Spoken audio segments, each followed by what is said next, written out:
जय हिंद मित्रांनो, एम-एम-पी-एस-सी या यूट्यूब चॅनलवर आपले स्वागत. मित्रांनो, काल तलाठी भरतीसाठी जाहिरात प्रसिद्ध झालेली आहे मित्रांनो.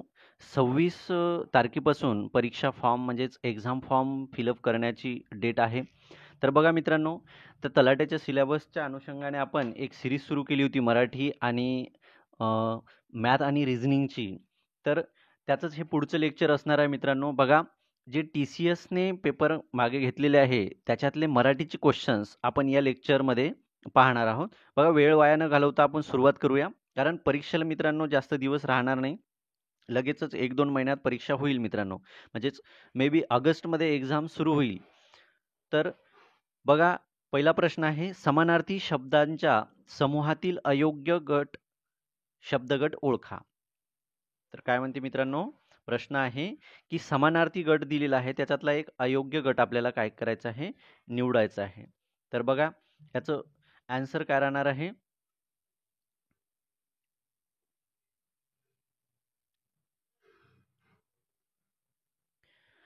शस्त्र, हतियार, आयुध हे बरोबर आहे का हो? शस्त्रालेच हतियार म्हणते, हतियार म्हणजेच आयुध होय, हे एकदम करेक्ट बरोबर आहे. कर हस्त पाणी, कर हस्त पाणी हे थोडंसं होल्ड करा. बघा, पाणी, कर हस्त, बघा, कर हस्त बरोबर आहे. कर हस्त आणि काय म्हणतात तो आणखी, हस्तला हात सुद्धा म्हणतात. हे हाताची समानार्थी आहे. मग पाणी, पाणी काय मित्रांनो, पाणी म्हणजेच काय हो, जल, जीवन, त्याला आपण पाणी म्हणतो. ठीक आहे. मग पाणी हा याचा समानार्थी आहे का? नाही. पाणी जर असा पाणी असता, बघा, रस्व, रस्व जर पाणी असता तर ते बरोबर आलं असतं. मग आपण हे आपलं काय आहे, उत्तर आहे, म्हणजेच अयोग्य शब्दगट हा आहे. मग दुसरं पाहू आपण, तिसरं पाहू पर्याय, क्षय, नाश, ऱ्हास हे सुद्धा बरोबर आहे. शिवार, शेत, मळा हे सुद्धा बरोबर आहे. म्हणजे एकदम सोप्या कॅटेगरीचा प्रश्न होता. मग आता इथे प्रश्न आलेलाच आहे, तर मग हाताची जी समानार्थी आहे मित्रांनो, ते आता आपण पाहून घेऊ. बघा, कर, कर, हस्त, हस्त म्हणजे हात होते. ठीक आहे. त्याच्यानंतर हात, हात, हातच्या नंतर आणखी काय होते हो, आणखी त्याला काय म्हणतात, आयकर. बघा, आयकर सुद्धा येऊ शकते, म्हणजे समानार्थी त्याच्याशी रिलेटेड आहे. त्याच्यानंतर सारा, सारा, कर, कर या शब्दाचं आपण पाहत आहे. कर म्हणजे काय होते, कर म्हणजे हस्त पण होते, हात पण होते. सारा, शेत सारा नव्हता म्हणत का, कर लावत होते. जकात, जकात, जकात, जकात सुद्धा म्हणतात त्याला. आणि ग्रहण, ग्रहण सुद्धा म्हणतात. ग्रहण, ग्रहण सुद्धा म्हणतात मित्रांनो. ग्रहण, संक्रांत, कर म्हणत नाही का आपण, कर, कर करायची अरे म्हणतो, विदर्भात असतात, कर साजरी करतात मित्रांनो. ठीक आहे. संक्रांत, संक्रांत. आणि दिवसाच्या नंतरचा दुसरा दिवस त्याला सुद्धा कर म्हणतात. ठीक आहे. आणि आयकर तर सांगितलंच मी, विक्री कर यासारखे कर. ठीक आहे. आयकर, विक्री कर, जकात कर, हे कर, हे सुद्धा करचं काय आहे, समानार्थी आहे. मग कर म्हणजे हस्त, हात, सारा, जकात, ग्रहण, संक्रांत, आयकर, निगम कर, बरोबर आहे. हे झाले यासारखे कर, याला सुद्धा कर म्हणतात, म्हणजेच इन्कम टॅक्स आपला. चला, हे झाले करचे समानार्थी. चला, पुढचा प्रश्न, त्याची गोष्ट लिहून झाली. बघा, त्याची गोष्ट लिहून झाली या वाक्यातला आपल्याला काय, कर्म कोणतं आहे, तर त्याची गोष्ट लिहून झाली. बघा, आता नारा नारीने प्रश्न विचारायचा, नारा किंवा नारीने प्रश्न विचारायचा, बरोबर आहे. लिहिणारा, बघा, लिही हा मूळ धातूला लिहिणारा, लिहून झाली. लिहिणारा कोण हो, लिहिणारा कोण, तो म्हणजे त्याची आहे ना, तो, त्याची, तर त्याच्यातून काय निघते, तो. लिहिणारा कोण, तो म्हणजेच कर्ता कोण आहे आपला, तो. ठीक आहे. मग लिहिण्याची प्रक्रिया कोणावर झाली, लिहिण्याची प्रक्रिया गोष्टीवर झाली. ठीक आहे. म्हणजेच गोष्टीवर सोचणारी क्रिया, सोचणारी किंवा ज्याच्यावर क्रिया होते ते काय असते, कर्म. मग गोष्टीवर झाली. मग गोष्टी काय आहे आपली, गोष्ट आहे, कर्म. म्हणून याचं उत्तर काय राहणार आहे, गोष्ट. ठीक आहे. चला, त्याची गोष्ट लिहून झाली, कर्म आहे, गोष्ट, क्रियापद झाली.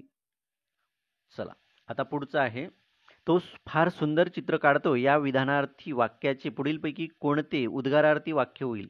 बघा, उद्गारार्थी वाक्य म्हटलं की पहिले हे चिन्ह शोधायचं. हे उद्गारार्थी चिन्ह, एक्सक्लामेटरी सेंटेन्स म्हणतात याला. हे उद्गारार्थी चिन्ह जिथं असेल ते आपलं उद्गारवाचक वाक्य असते.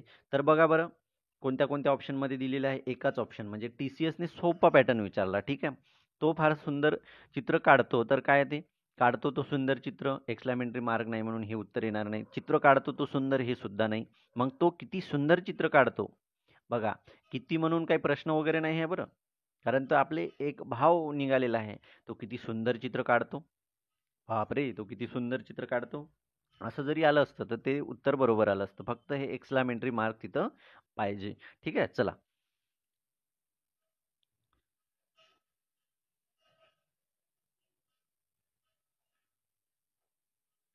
विरामचिन्हांचा अचूक वापर केलेले वाक्य ओळखा व अचूक पर्याय निवडा म्हणते. आजी म्हणाली, महाभारत कुणी लिहिले आहे का कुणाला ठाऊक? बघा, आता हे आहे एक्सक्लेमेटरीचं, बरोबर आहे, कारण उद्गार काढलेले आहे त्या आजीनं. मग आजीनं उद्गार काढलेले आहे, तर आजी म्हणाली, कॉमा बरोबर आहे. डबल इन्व्हर्टेड कॉमामध्ये लिहिलं महाभारत कुणी लिहिले, ठीक आहे, लिहिले आणि प्रश्नार्थक दिले आहे का कुणाला ठाऊक, बरोबर आहे. आता पूर्ण प्रश्न केलेला आहे मित्रांनो, त्याच्यामुळे इथं प्रश्नार्थक चिन्ह न देता इथं जर दिलं असतं तर हे वाक्य बरोबर आलं असतं. ठीक आहे, कारण दोन त्याला काय केलं, पॉज घेतला. महाभारत कुणी लिहिले आहे का आहे का तुला ठाऊक असा प्रश्न विचारला ना, त्याला प्रश्न विचारला म्हणजे तुला प्रश्न विचारलेला आहे तो, म्हणजे ती जो कोणी व्यक्ती असेल तिच्या समोर, तर तिला प्रश्न विचारलेला आहे. तर त्याच्यामुळं हे कॉमा करून तोडलेलं वाक्य आहे, म्हणजे कुणी लिहिले हा एक प्रश्न झाला, तिला जो मेन प्रश्न होता तो, आणि कोणाला विचारायचा आहे म्हणून तुला ठाऊक आहे का बा, असं तिथं एक क्वेश्चन मार्क पाहिजे होता. म्हणजे इथं कॉमा करून तिकडं क्वेश्चन मार्क जर असतं हे बरोबर आलं असतं. मग हे तर सरळच आहे. आजी म्हणाली, कुणी लिहिले आहे का तुला ठाऊक, हे नाही, कारण ती बोललेली आहे, संबोधन केलेलं आहे तिनं, म्हणून कॉमा पाहिजे. आजी म्हणाली, महाभारत कुणी लिहिले आहे का तुला ठाऊक, हे चुकीचं आहे. त्याच्यानंतर आजी म्हणाली, महाभारत कुणी लिहिले, बघा आजी म्हणाली, म्हणालीची कॉमा, कारण आजीनं संबोधन आहे ते. आजी म्हणाली, महाभारत कुणी लिहिले, कॉमा आहे का तुला ठाऊक, हे करेक्ट आहे, एकदम करेक्ट. आजी म्हणाली, हे इन्व्हर्टेड इथं कॉमा नाही पाहिजे होता, सिंगल इन्व्हर्टेड कॉमा इथं नाही पाहिजे, डॅश पण दिलेला आहे, हे पण नाही, चुकीचं आहे. ठीक आहे, म्हणजे तिसऱ्या नंबरचं करेक्ट उत्तर. चला, पुढचा प्रश्न. हां, पुढचा प्रश्न आहे, त्याच्याने एवढी रक्कम देववणार नाही. बघा, हा मित्रांनो आपल्या यूट्यूब चॅनलचे जे प्रश्न असते आपले, ते प्रश्नामध्ये सुद्धा हा प्रश्न टाकला होता, बरोबर आहे. जे प्रश्न येत असतात तुम्हाला रोज 1-2 प्रश्न येते ॲन्सर करण्यासाठी, तर त्याच्यामध्ये सुद्धा प्रश्न टाकला होता. तर बऱ्याचशा मुलांनी हिचं उत्तरच दिलं नाही. मित्रांनो, ही TCSनं परीक्षा घेतलेली आहे. मग TCSच आता तलाठी आणि वनरक्षकाची भरती सुद्धा TCSच पेपर घेणार आहे. त्याच्यामुळं TCSचे जे पॅटर्न असतो तो महत्त्वाचा असतो, समजणे फार महत्त्वाचं असतं. मग बघा, त्याच्याने एवढी रक्कम देववणार नाही म्हणजे शक्य आहे का? नाही. म्हणून हे कुठलं आहे? नवीन कर्मणी आहे का? नाही. कडून, द्वारे हे जर लागलं तर नवीन कर्मणी असतं, बरोबर आहे. म्हणजेच अ, न्यायाधीशांकडून दंड आकारला जाईल, हे असं जर वाक्य असतं तर नवीन कर्मणी असतं. तर इथं तसं आहे का? नाही. समापन म्हणजे काय, क्रिया पूर्ण झाली तेव्हा समापन असते. पुराण काय असते? पुरातन काळातले वाक्य असतात ते, तिथं पुरातन असते. मग हे काय आहे? देववणार नाही, शक्य नाही त्याच्याकडून, म्हणजे शक्य कर्मणी आहे. बरं, कर्मणीच कसं काय बरं? इथं ऑप्शनमध्ये तर कर्मणी आहे म्हणून कर्मणीच उत्तर आहे ना, बरोबर. पण आणखी आपण ओळखणार कसं हे कर्मणी काय? बघा, देववणार नाही. देववणारा कोण? देववणारा कोण आहे? देणारा. आता देववणाराच्या जागी आपण देणारा करू. देववणारा कोण आहे? तो. म्हणजेच कर्ता कोण आहे हो? तर कर्ता आहे याच्यात तो, म्हणजे त्याच्याने आहे ना, म्हणजे तो कर्ता आहे. मग या तोला त्याच्याने ने ही प्रत्यय लागलेला आहे, बरोबर आहे. तोने थोडी म्हणतो आपण, त्याच्याने म्हणतो. मग मग जिथं कर्त्याला प्रत्यय लागला तो कर्तरी प्रयोग तर होणारच नाही. आणि रक्कम ही काय आहे? हे याच्यात रक्कमला प्रत्यय लागला नाही, म्हणजे कर्माला प्रत्यय लागलेला नाही. कर्माच्याच लिंगवचनानुसार हे याचं क्रियापदाचं रूप बदलू शकते मित्रांनो. ठीक आहे, म्हणून हा कुठला झाला आहे? कर्मणी प्रयोग झाला आहे, आणि त्याच्यातल्या त्याच्यात देववणार नाही हा शब्द वापरलेला आहे, म्हणून शक्य कर्मणी त्याचं करेक्ट उत्तर आहे. चला, पुढचा प्रश्न. आता हे बघा, समानार्थी विरुद्धार्थीवर प्रश्न आहेच मित्रांनो. बघा, 2 प्रश्न झाला, आता दुसरा प्रश्न आला. खालील समानार्थी शब्दांच्या जोड्या दिलेल्या आहेत, त्यातील चुकीचा पर्याय, आणि चुकीचंच विचारतात ते, म्हणजे समानार्थी शब्द तुम्हाला करेक्ट पाठ असणं गरज आहे. आता शत्रू दुश्मन रिपू हे बरोबर आहे. अरी सुद्धा म्हणतो आपण. तर हे काय आहे? शत्रूचं समानार्थी आहे, हे करेक्ट आहे. संहार रक्षण, संहार म्हणजे मारणे होते, बरोबर आहे. रक्षण म्हणजे काय हो? संरक्षण करणे होते, त्याचा बचाव करणे होते. मग संहार म्हणजे मारणे आणि रक्षण म्हणजेच बचाव करणे, हे ते एकदम विरुद्ध आहे. म्हणजेच हेच आपला चुकीचा पर्याय आहे. आता पुढचं पण वाचू. पान, पर्ण, पल्लव बरोबर आहे. हे पान म्हणजेच आपलं जे पान म्हणतो आपण, त्याचं समानार्थी बरोबर आहे. महेश, शंकर, महादेव हे सुद्धा बरोबर आहे. ठीक आहे. मग आता संहार आणि रक्षण हे कसं आहे? हे चुकीचं जोडी आहे. चला, आता आपण आता हे संहार, संहार, संहार, संहार म्हणजे काय हो?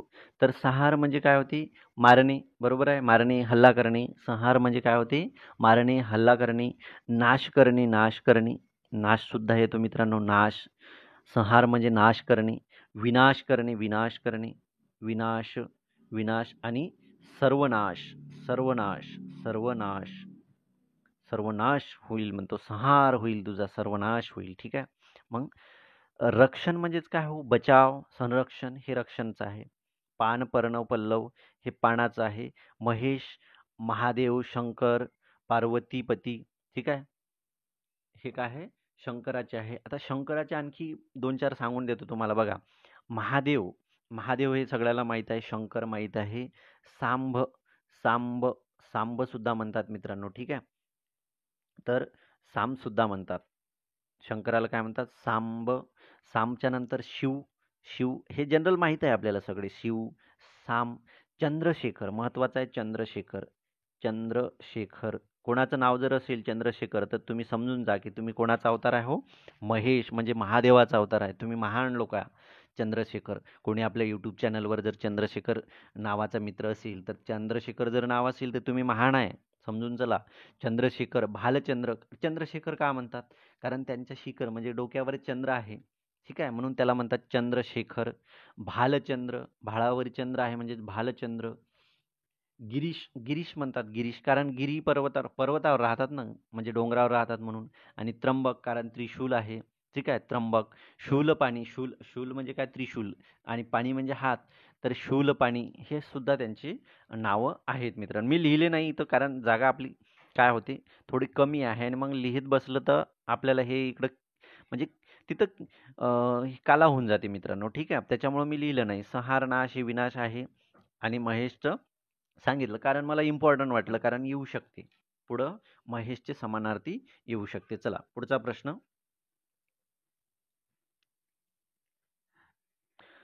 तम या शब्दासाठी समानार्थी नसलेला शब्द. बघा, नसलेला ते असलेल्यावर भरच करत नाही. नसलेला म्हणजे समानार्थी पाठ पाहिजे, किंवा ऑप्शन तरी काढता आले. तम, तम, अंधार, काळोख, नभ, तिमिर. आता तम म्हणजेच काय आपल्याला माहित पाहिजे. तम म्हणजे काय हो? तम म्हणजे तिमीर. तम म्हणजे तिमिर, तिमिर. तम म्हणजे तिमिर. स्पेलिंग मिस्टेक होऊ शकते हां, लिहिताना थोडंसं होऊ शकते गडबड. बघा, तम. आता तम म्हणजे काय? तर तम म्हणजे होते तिमिर. तम म्हणजे तिमिर. तिमिर, अंधार, अंधार, अंधार. काळोख, काळोख, काळोख. ठीक आहे, काळोख समजून चला. काळोख. आणखी काय होते हो? तम म्हणजे काळोख. रात्र. ठीक आहे, रात्र. अंधार, अंधार झाला, अंधार झाला. ठीक आहे, तम म्हणजे काळोख होते मग. ठीक आहे. तर आता नभ, नभ हा म्हणजे काय हो? नभ म्हणजे आभाळ होते. नभ म्हणजे आभाळ, गगन. ठीक आहे, म्हणून हा येणार आहे का नभाचा? नाही. म्हणजेच नभ हा तर आपल्या आभाळाचा समानार्थी आहे. मग तम म्हणजेच काय? अंधार, काळोख, तिमिर, रात्र. ठीक आहे, हे तमचे आहे. मग तम लक्षात आलं. मग याचं उत्तर काय राहणार आहे? नभ. ठीक आहे मित्रांनो. चला, बघा. आता हे बघा मित्रांनो, मी तुम्हाला आता हे रात्र, रात्र जे सांगितलं ना, रात्र हे काळोखी रात्र. हां, काळोखी रात्र, रात्र नाही. रात्र जर आलं तर तेव्हा तम नाही येणार. रात्रला रजनी म्हणतात. ठीक आहे, रात्रला काय म्हणतात? रजनी म्हणतात. म्हणून हे फक्त अंधार जिथं आहे, अंधारी रात्र. ठीक आहे, तर त्याला आपण असं समानार्थी लावू शकतो. पण एक्झॅक्ट रात्र जर आलं ना, तर घ्यायचं नाही तममध्ये. ठीक आहे. चला, म्हणजे मी सरळ सरळ खोडूनच टाकतो मित्रांनो, कन्फ्युजन व्हायला नको. ठीक आहे, म्हणजे रात्र नका घेऊ. रात्र नका घेऊ, काळोख घ्या, अंधार घ्या. ठीक आहे, काळोख, अंधार, तम, तिमीर. ठीक आहे, ते म्हणतात ना, गाणं होतं ना, प्रभूने तिमिरातुनी तेजाकडे ने प्रभू आमच्या जीवना. तिमिरातुनी तेजाकडे. तिमिर म्हणजे काय होते? काळोख. काळोख होते. ठीक आहे. नभ म्हणजे आभाळ होते. ठीक आहे. चला पुढचा प्रश्न. त्याने असंख्य रिकामी जागा चुका केल्या. आता इथं स्पेलिंग मिस्टेकवर प्रश्न आहे. म्हणजे तुम्हाला लिहिता आला पाहिजे. तो चुका शब्द लिहिता आला पाहिजे. असा लिहितात का हो चुका? चुका असा लिहितात का? का चुकी केल्या? बघा चुकी चुकी चुकी केल्या असते का? चुकाच येते. मग चुका हा आहे की हा आहे? बरोबर आहे. हे तर कटलेच. हे कटले. मग चुका कशा लिहितात मित्रांनो? तर चुका लिहितात असं. चुका कसं लिहितात? असं लिहितात. ठीक आहे. म्हणजेच दीर्घ नाही लिहित, ह्रस्व लिहितात. हे लक्षात ठेवा. चुका. काय म्हणायचं? डाव्या हातावर. आता हे डावीकडे आहे ना विलंट. हे उकार जे आहे डावीकडे. हे लक्षात ठेवायची ट्रिक कशी आहे चुकाची? की डावीकडे आहे म्हणायचं. ठीक आहे. डाव्या हातानं चुका केल्या म्हणायचं त्यानं. उजव्या हातानं चुका नाही करत, डाव्या हातानं चुका करते. ठीक आहे. म्हणजे जर डाव्या हाताने लिहिता लिहिता चुका करते. त्याने असंख्य चुका केल्या. ते काय आहे? ऱ्हस्व. ठीक आहे. चला पुढचा प्रश्न. खालीलपैकी चुकीचा पर्याय कोणता? चुकीचा पर्याय हो. यांनी तर एक योग्य पर्याय विचारलाच नाही. लक्ष ठेवायचं. चुकीचा पर्याय हे वाचायचं. चुकीचा पर्याय. मी भारताचा नागरिक आहे भूतकाळ आहे म्हणते. प्रयत्न करा म्हणजे यश मिळेल भविष्यकाळ आहे. त्याच्यानंतर मुलगा शाळेत जातो वर्तमान काळ. माझा अभ्यास पूर्ण झाला भूतकाळ. बघा आता आपण काळावर प्रश्न आला आहे. हे कशावर प्रश्न आहे? काळावर प्रश्न आहे. ठीक आहे. काळावर म्हणजे टॉपिक लक्षात ठेवा मित्रांनो तुम्ही. टॉपिक लक्षात ठेवा की कशावर प्रश्न TCS विचारते. ठीक आहे. तर यूट्यूबवर आता ॲनालिसिस भरपूर लोकांनी म्हणजे भरपूर टीचरनी घेतलेलं आहे मित्रांनो. तुम्ही ते पाहू शकता आणि अभ्यासाची दिशा ठरवू शकता. ठीक आहे.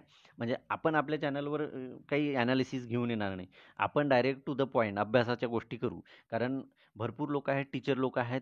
त्यांचं ॲनालिसिस त्यांनी खूप चांगलं केलेलं आहे. तुम्ही कोणत्याही एका शिक्षकाचं ॲनालिसिस पाहू शकता की कुठल्या टॉपिकवर प्रश्न येतात. ठीक आहे. तर आपण त्याच्यात काही वेळ वाया घालू नये. ठीक आहे. ते तुम्ही पाहून घ्या. कुठूनही कुठल्याही यूट्यूब चॅनलवर जाऊन चांगले सगळे टीचर चांगले आहेत. ठीक आहे. तर त्यांच्याकडून तुम्ही पाहू शकता. तर बघा आता हा काळावर प्रश्न आहे. आपण नेमकं काळ ओळखायचा कसा? बघा भूतकाळ. भूतकाळ म्हणजे काय हो? क्रिया झालेली आहे. ठीक आहे. मग याचे साधा भूतकाळ, चालू भूतकाळ, रीती भूतकाळ असे त्याचे सब टाईप पडतात. तर मग आता भूतकाळात आहे क्रिया कशी झालेली पाहिजे म्हणजेच कंप्लीट झाली असू शकते किंवा भूतकाळात चालू असू शकते. ठीक आहे. तर आता हा सध्या आहे हा शब्द आहे ना, आता होता जर आलं, होता. होता म्हणजेच काय हो? भूतकाळ. ठीक आहे. होता म्हणजे भूतकाळ. आहे म्हणजे काय? प्रेझेंट आहे ना आता. प्रेझेंट म्हणजे आता काय? वर्तमान काळ. ठीक आहे. मग इथं काय म्हणते? मी भारताचा नागरिक आहे. सध्या आहे ना मी. हयात आहे. होतो थोडीच. मग होतो नाही ना इथं. मग भूतकाळ कसा येईल? हा तर आहे वर्तमान काळ. ठीक आहे. हा कुठला आहे? वर्तमान काळ. वर्तमान काळाचं उदाहरण आहे. मग प्रयत्न करा म्हणजे यश मिळेल, मिळेल. बरोबर आहे. भेटेल, मिळेल. हे काय भविष्यात गोष्टी आहे ना आपल्या. आता जर अभ्यास केला आपण तर आपल्याला तलाठीची पोस्ट मिळेल. हे काय भविष्याच्या गोष्टी आहे. म्हणजेच भविष्याच्या गोष्टी आहे. म्हणजे हे भविष्यकाळ हे बरोबर आहे. ठीक आहे. मुलगा शाळेतच जातो. ठीक आहे. जातो ना, रोज जातो तो. तो जातो. हा काय वर्तमान काळ, हा रीती वर्तमान काळाचा आहे. जाण्याची क्रिया रोज करतो ना तो. मुलगा शाळेत जातो, दररोज शाळेत जातो किंवा मुलगा शाळेत जातो, नित्यनियमाने शाळेत जातो. हे काय आहे? वर्तमान काळ आहे, रीती वर्तमान काळाचं वाक्य. माझा अभ्यास पूर्ण झाला, झाला, कंप्लीट झाला तो. भूतकाळात झाला. ठीक आहे. म्हणजे भूतकाळ झाला हा. हे सुद्धा बरोबर आहे. मग हे आपलं काय उत्तर? चुकीचा पर्याय हे आहे. मी भारताचा नागरिक आहे. हे भूतकाळ नाही आहे, हे वर्तमान काळ आहे. म्हणजे हे चुकीचं उत्तर आहे. चला पुढचा प्रश्न. खालीलपैकी भावे प्रयोगाचे उदाहरण ओळखा. आता बघा भावे प्रयोगाचं उदाहरण ओळखण्यासाठी मी एक तुम्हाला ट्रिक सांगून देतो. भावे प्रयोग ओळखायचा कसा? तर भावे प्रयोग बघा. कर्ता, कर्ता, त्याच्यानंतर कर्म. ठीक आहे. कर्म या दोघालाही जर प्रत्यय असेल, ठीक आहे, यालाही प्रत्यय आहे, प्रत्यय आणि यालाही प्रत्यय आहे, दोघालाही प्रत्यय जर असेल तर तो कोणता असतो? तो भावे प्रयोग असतो. वाविवे. बरोबर आहे. वाविवेचे वाक्य जरी असेल तरी तो भावे प्रयोग असतो. तर बघा आता याच्यात डायरेक्ट पाहिलं की आपण उत्तरापर्यंत पोहोचतो. विद्यार्थी अभ्यास करतो. काही आहे का हो? ठीक आहे. प्रत्यय दोघाला नाही आहे. म्हणजेच काही समजत नाही सध्या. त्याला हा रुमाल सोडावा लागतो. त्याला रुमाल याला नाही लागला. ठीक आहे. तर रुमालला नाही लागलं म्हणजेच हे सुद्धा नसू शकते. पुढचं. नळी इंद्राशी अशी बोलीजे. नळी इंद्राशी अशी बोलीजे म्हटलं की हे कर्मणी, पुरातन कर्मणी. कारण पुराणातले वाक्य आहे. नळी इंद्राशी अशी बोलीजे. ठीक आहे. म्हणजे हे काय पुराण कर्मणी आहे. मग आता एकच ऑप्शन राहिला. रामाने रावणास मारले. मी जी ट्रिक सांगितली ते बघा. राम. मारणारा कोण? राम. म्हणजेच राम आहे कर्ता. कर्ता कोण आहे? राम. ठीक आहे. कर्म कोण आहे? कर्म आहे रावण. रावणावर क्रिया झाली ना. मग रामाने, राम हा शब्द होता, त्याला प्रत्यय लागला ने. ठीक आहे. म्हणजे हा प्रत्यय झाला. रावण हा कर्म आहे. रावण, त्याला काय लागला? स लागला. नि सलाते सलानाते. ठीक आहे. स लागला. रावणास झालं मग ते. म्हणजे इथं सुद्धा प्रत्यय लागलेला आहे. ठीक आहे. म्हणून हे कुठलं उदाहरण आहे? हे भावे प्रयोगाचं उदाहरण आहे मित्रांनो. ठीक आहे. रामाने रावणास मारले. चला पुढचा प्रश्न. श्याम वर्गात कधीच गैरहजर राहत नाही. अधोरेखित शब्दाचा समास ओळखा. म्हणजे समासावर सुद्धा प्रश्न असते. समास, समासवर सुद्धा प्रश्न असते. ठीक आहे. काळावर सुद्धा प्रश्न, समानार्थी विरुद्धार्थीवर सुद्धा प्रश्न. ठीक आहे. आता प्रयोगावर तर राहते 100% आणि समासावरही 100% TCSच्या परीक्षेमध्ये प्रश्न असते मित्रांनो. ठीक आहे. म्हणजे हे टॉपिक तुम्ही असे परफेक्ट करून ठेवा. आता बघा, गैरहजर कुठला आहे? दुग्गू आहे का? दुग्गू. दुग्गू म्हणजे काय हो? संख्या पाहिजे. चौपाट, पंचवटी हे दुग्गूचे उदाहरण असते. म्हणजेच दुग्गू आहे का? नाही. ठीक आहे. द्वंद्व, द्वंद्व म्हणजेच काय असते हो? दोन्ही पद महत्वाचे असते. जसे की आई वडील. ठीक आहे.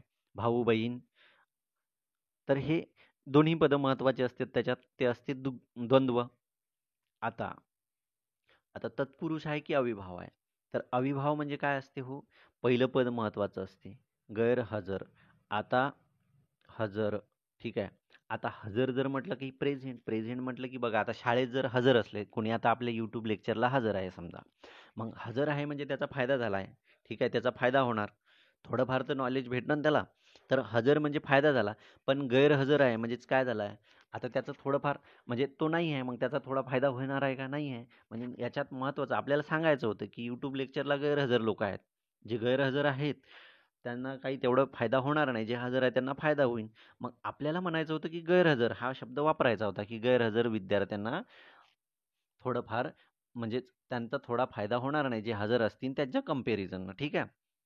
तर आता गैरहजर हा शब्द वापरायचा होता, म्हणून हा गैर फार महत्त्वाचा आहे. हजरला नाही आपल्याला महत्त्व द्यायचं आहे, गैरहजरला महत्त्व द्यायचं आहे. ठीक आहे. म्हणून जे कोणी गैरहजर ते असतील त्याने हजर व्हा. ठीक आहे. म्हणून गैरहजरला महत्त्व द्यायचं आहे. म्हणून आपल्यात पहिला पद जे आहे, आपलं पद हे पहिलं पद आहे. हे सेकंड पद आहे. या सेकंड पदापेक्षाही पहिल्या पदाला महत्त्व आहे. मग असं जिथं असते ते असते अविभाव समास. अविभाव समास. ठीक आहे. गैरहजर. पहा उदाहरणार्थ, गैरहजर, गैरहजर, गावोगावी, गावोगावी. ठीक आहे. गावोगावी, गल्लोगल्ली. ठीक आहे. गल्लोगल्ली, हररोज, हरघडी हे काय आहेत? हे अविभाव समासाचे उदाहरण आहे. ठीक आहे. चला आता पुढचा. पर्याय पर्यायी उत्तरातून संयुक्त वाक्य ओळखा. आता संयुक्त वाक्य ओळखायच्या अगोदर तुम्हाला शिकून देतो. म्हणजे पहिल्यांदा तुम्हाला संयुक्त वाक्य काय आणि मिश्र वाक्य काय म्हणतात हे तुम्हाला सांगतो. ठीक आहे. संयुक्त वाक्य म्हणजे काय? आता संयुक्त वाक्य आणि मिश्र वाक्य हे दोन वाक्याचे प्रकार असतात. हे कशावरून ठरतात हो? तर ते कुठल्या उभयान्वी अवयवाने जोडलेले आहे याच्यावरून त्याचे प्रकार पडतात. संयुक्त वाक्य आणि मिश्र वाक्य. बघा, संयुक्त वाक्यामध्ये काय असतात?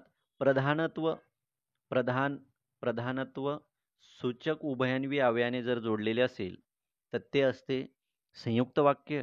आणि गौणत्व सूचक, गौणत्व सूचक उभयान्वी अवयवाने जर जोडलेले असेल तर ते कुठलं असते? मिश्र वाक्य. मग आता संयुक्त, आता प्रधानत्व सूचक कुठल्या कुठल्या याने जोडते? मग प्रधानत्व सूचक उभयान्वी अवयव कोणते कोणते आहे? तर ते असते समुच्चय बोधक. समुच्चय. ठीक आहे. समुच्चय बोधक जसे की आणि, व हे समुच्चय बोधक झाले. समुच्चय बोधक उभयान्वी अवयव आहे त्याच्यात. त्याच्यानंतर परिणामबोधक उभयान्वी अवयव आहे. परिणामबोधक उभयान्वी म्हणजे परिणाम, म्हणून, कारण, की. ठीक आहे. तर हे परिणामबोधक उभयान्वी अवयव. हे याच्यावर मित्रांनो आता जर मी सांगत बसलो ना तर पूर्ण एक लेक्चर याच्यावर लागते, कारण मोठा टॉपिक आहे आणि कन्सेप्च्युअल आहे. तर त्याच्यामुळं आता आपण तुम्हाला डायरेक्ट तिथं वाक्यामध्ये सांगतो, की इथं कुठलं वापरलेलं आहे. ठीक आहे. चला. तर एवढं बेसिक राहू द्या, की संयुक्त वाक्य ओळखायचं कसं? हनुमान सीता शुद्धीसाठी लंकेश हनुमान सीता शुद्धीसाठी लंकेश गेला. हे काय केवळ वाक्य आहे. एकच क्रियापद वापरलेलं आहे याच्यात. ठीक आहे. हे केवळ वाक्य. हनुमान सीता शुद्धीसाठी लंकेश गेला. हे पहा एक क्रियापद इथं आहे. वने जोडलं. व तेथे त्याने अशोक वनात सीतेला पाहिले. बघा पाहिले हे एक आलं. म्हणजेच वर्ब आपल्या इंग्लिशमध्ये आपण वर्ब म्हणतो, मराठीत क्रियापद म्हणतो. क्रियापद एक झालं, दोन झालं. ठीक आहे. पुढं पाहू. थोडं झूम इन करतो. बघा हे पाहिले गेला. ठीक आहे. हे ओळखायचं सांगत आहे मी. आणि परत येऊन त्याने रामचंद्रास निवेदन केले. म्हणजे किती वर्ब आले हो याच्यात? म्हणजे किती क्रियापद आले? 3 क्रियापद आले मित्रांनो. क्रियापद किती आहे याच्यात? क्रियापद आहे 3. ठीक आहे. क्रियापद आहे 3. मग आता जोडलं कशानं पाहायचं? इथं वनं एक वाक्य जोडलं. इथं काय आणीनं एक वाक्य जोडलं. बघा व आणि आणीनं जिथं आपण वाक्य जोडतो, तेव्हा काय होते? ते समुच्चयबोधक समुच्चय होते त्याचा, त्या वाक्याचा काय होते? समुच्चय होते. बरोबर. समुच्चय म्हणजे काय? त्याला संग्रह करणे, एका जागी आणणे. ठीक आहे. तर हे या वाक्याचे ते सगळे संग्रह केले आणि त्याच्यापासून बनलेलं वाक्य काय असते? संयुक्त. आणि हे कुठले आहे तो? तर समुच्चय बोधक उभयान्वी अव्यय आहे. म्हणजे प्रधानत्व सूचक उभयान्वी अव्यय आहेत. मग आता तिसऱ्या नंबरचं ऑप्शन पाहू. हे आपलं करेक्ट उत्तर आहे. त्याने परत येऊन श्री रामचंद्रांना ते निवेदन केले. परत येऊन ते त्याने परत येऊन श्रीरामचंद्रांना ते निवेदन केले. आता याच्यात काही समजते का? आता तुम्हाला वाटेल येऊन. येऊन हे सहाय्यकारी क्रियापद आहे. मेन क्रियापद केले आहे. ठीक आहे. येऊन. तर येऊन रामचंद्रास ती निवेदन केले. म्हणजेच हे आहे का? नाही. तर हे संयुक्त वाक्य नाही. तेथे अशोक वनात त्याने सीतेला पाहिले. तेथे अशोक वनात त्याने सीतेला पाहिले. हे काय आहे हो? केवळ वाक्य आहे. एकच क्रियापद आहे याच्यात.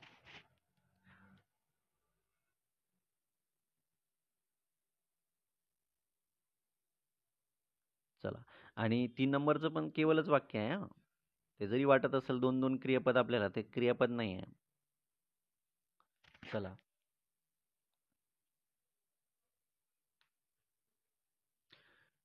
चला आता पुढचा प्रश्न पाहू. 25 प्रश्न आपल्याला या लेक्चरमध्ये घ्यायचेच आहे मित्रांनो. वेळ झाला तरी चालेल. म्हणजे कितीक वेळ झाला तरी चालेल मित्रांनो. ठीक आहे. तुम्ही लेक्चर पहा नका पाहू. जर ज्याला फायदा करून घ्यायचा असेल तो नक्की लेक्चर पाहिलंच. चला. आता 13वा प्रश्न आहे. खालीलपैकी कोणते दाशी या शब्दाचे अनेक वचन आहे? दाशी. ठीक आहे. दाशी. कसा आहे हो? इकारांत आहे. इकारांत स्त्रीलिंगी आहे. इकारांत स्त्रीलिंगी शब्द आहे. लक्षात आलं. दाशी. मग दाशीचं इकारांत स्त्रीलिंगी जरी असेल तरीही तरीही दाशीचं दाशीच राहते. दाशीचं दाशीच राहते. ते अपवादामध्ये पाहिलं होतं आपण. ठीक आहे. आपण याच्यावर सुद्धा एक एक लेक्चर आहे. पहिलंच लेक्चर आय थिंक पहिलंच लेक्चर आहे. त्याच्यामध्ये आपण हे दिलेलं आहे याचं स्पष्टीकरण. मग दाशीचं काय राहते? दाशे होत नाही. दाशीच राहते मित्रांनो. ठीक